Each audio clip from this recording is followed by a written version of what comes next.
Ovog programa reći nam nešto više Meho Selman.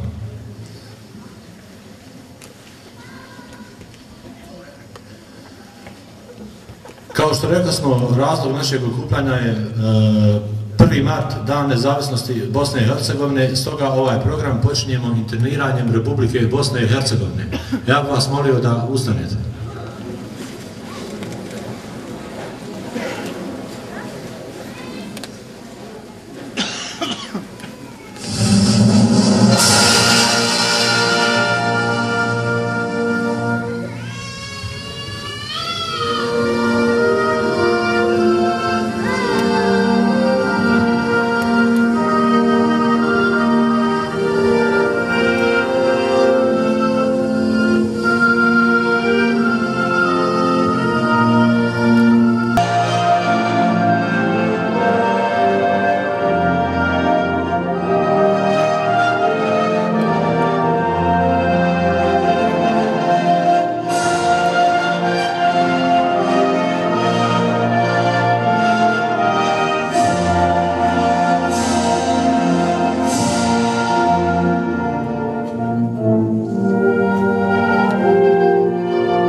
Bošnjaka Danske, Džemat Saf Odense.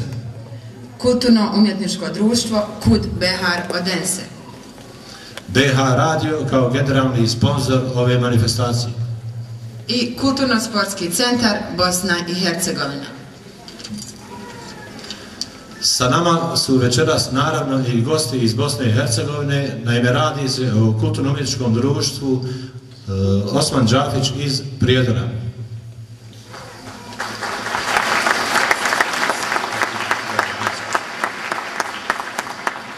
Vi takker også vores danske gæster, som er her sammen med os i aften. Og vi er glade for, at de tager deltagelse i programmet og beriger denne ceremoni. Vores borgmester, Anker Bøj,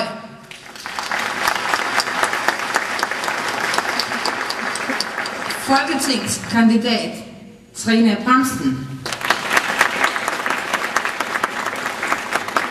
og Asbjørn Sand, fotograf og journalist fra Fyns Stiftstiderne, som vi senere vi vil senere bede vores gæster om at sige et par ord til i programmet.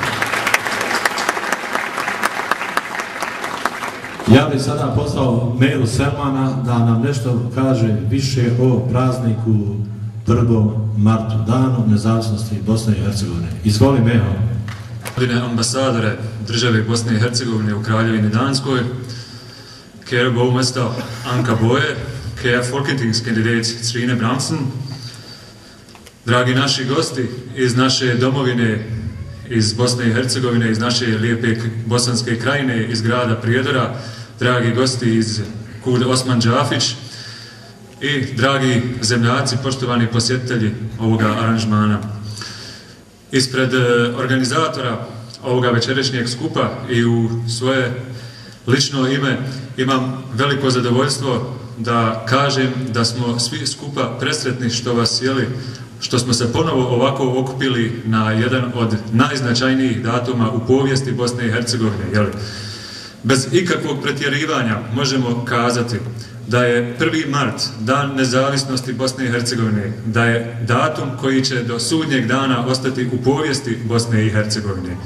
To je datum koji je zauvijek obilježio naše živote, koji je podijelio naše živote u dva dijela. Mnogi koji smo večeras ovdje u sali smo ova naša, da kažemo ovdje, ovaj kolorit ovih naših djevojaka i momaka koji će večeras ovdje igrati, kazuju da je Bosna nije samo jad, čemer i rat, da je Bosna ipak puna života, vedrine, radosti i mladosti.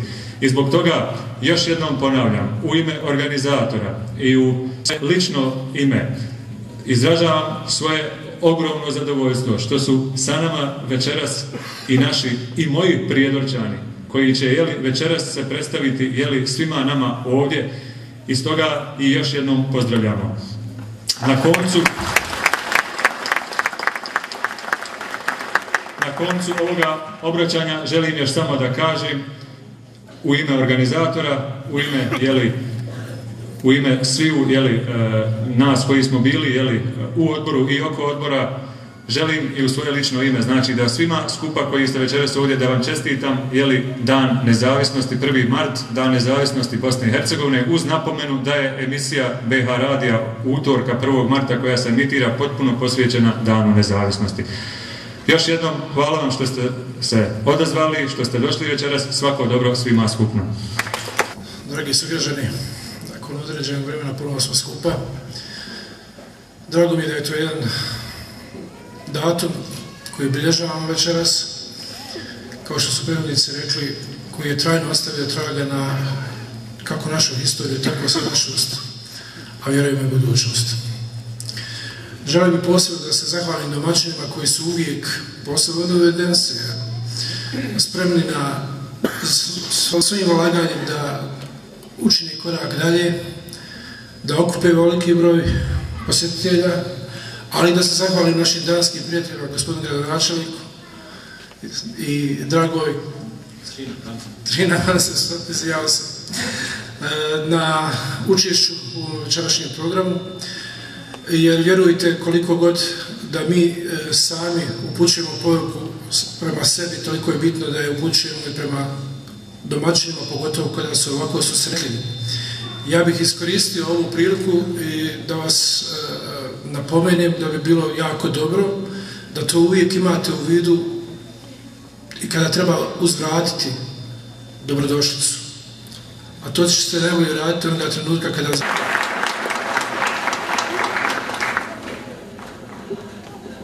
Tak for invitationen. Tak for muligheden for at sige et par ord. Kære borgere i Odense, kære bosniere. Det er jo en dag, en nationaldag, en festdag, og det er en flot dag. Jeg vil godt sige tak til foreningerne, til MEHO, som står bagved og arrangerer denne her festligholdelse af jeres nationaldag. Vi ved, hvad det betyder for hver af os. Hvorfra kommer, hvad det er for hvor er det vores rødder er henne, at vi stadig, også i en fremtid, er opmærksom på det. Vi er i et stort bysamfund, Odense, i et lille land, Danmark. Vi er Danmarks 3. største bysamfund. Og jeg vil godt sige til jer, der er her i aften, at jeg som borgmester i Odense er både stolt og glad for, at I på den måde festligholder jeres nationaldag. Men jeg er sandelig også både glad og stolt over, at I i hverdagen er gode borgere i vores by.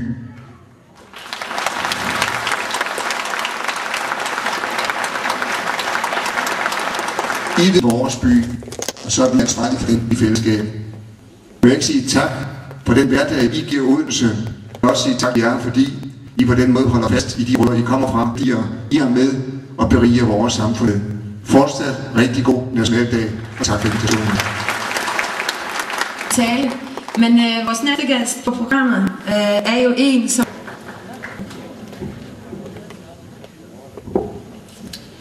Kære venner, jeg vil gerne starte med at sige tusind tak, fordi jeg måtte komme her i dag og være med til at fejre jeres nationaldag. Jeg vil også gerne sige tak til de 5 organisationer, der står bag fejringen her i dag og har gjort det muligt at mødes omkring den her nationaldag. Et gammelt dansk ordsprog, det lyder, at hver dag er en fest, og man skal fejre, hvad man fejre kan. Det kan man jo også godt mene, men der er nogle dage, der er vigtigere end andre dage, og det er den her dag i dag et godt eksempel på. En nationaldag er noget helt specielt, og det er rigtig vigtigt at fejre nationaldag. 1. marts markerer jo en helt særlig dag for det bosniske folkefærd. Uafhængighed, det er ikke en selvfølge for et land, og derfor skal det fejres. Den bosniske uafhængighed, den repræsenterer en meget vigtig historisk begivenhed. I Danmark, der bliver uafhængighed ofte betragtet som en selvfølge. Det er det ikke, og derfor er det helt fantastisk, at I kan huske os på, at uafhængighed, det er ikke noget, man bare har per definition. Det er en kæmpe ære for mig at være inviteret her i dag til at være med til at fejre den bosniske kultur og historie af et meget fattigt samfund. Derfor synes jeg, det er skønt at se, hvordan I kan være med til at understøtte vores samfund, der bygger på det her fællesskab. I bærer fællesskabet videre, og det er en kæmpe værdi for danskerne og Danmark. Jeg tror faktisk også på, at det er fællesskabet, vi skal leve af i fremtiden. For mig er der ikke nogen tvivl om, at den politik, der bliver ført i Danmark lige nu, det er en individualistpolitik. Derfor synes jeg, det er så fantastisk, at vi kan mødes her i dag og vise, at fællesskabet, det er vejen frem. Der er heller ikke nogen tvivl om, at på den mere politiske bane, at vi socialdemokrater, vi vil et samfund, der i højere grad bygger på fællesskabet, end på det individualistiske samfund, som vi er i gang med at få bygget op. Vi kæmper for et samfund, der bygger på det her fællesskab, og derfor synes jeg, at det er fantastisk, at vi i aften ser, hvordan fællesskabet blomstrer her i Ungarn. Bosna. Bosna je zemlja kojoj se divim. Ona je kuća u kojoj živim. Bosna je iz bašte najljepši cvijet. Ona je za mene cijeli svijet. Bosna je pjesma koju ja pišem. Ona je prijatelj za koga dišem. Toplina njena uvijek me prati. Ja Bosnu volim kao svoju mati. Huset, hvad laver du, min dreng? Jeg drømmer, mor, at jeg synger, og du spørger. Hvad laver du, min dreng? Hvad synger du om i drømme? Om at jeg engang havde et hjem. Om at jeg nu ikke har noget hjem. Om at jeg havde en stemme og et sprog. Nu har jeg hverken stemme eller sprog. Med den stemme jeg mistede og med mit tapre sprog, synger jeg om det hjem jeg har mistet.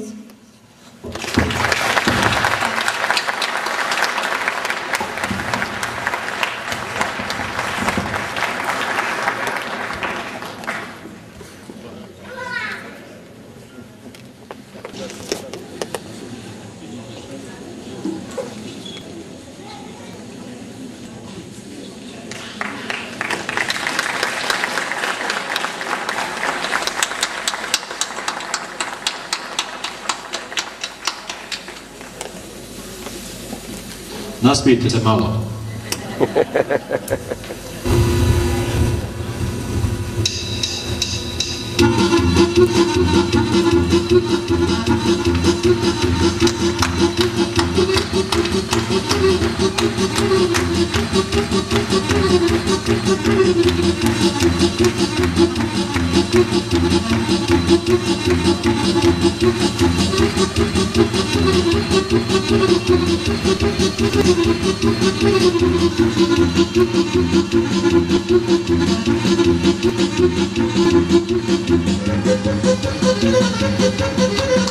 Opa!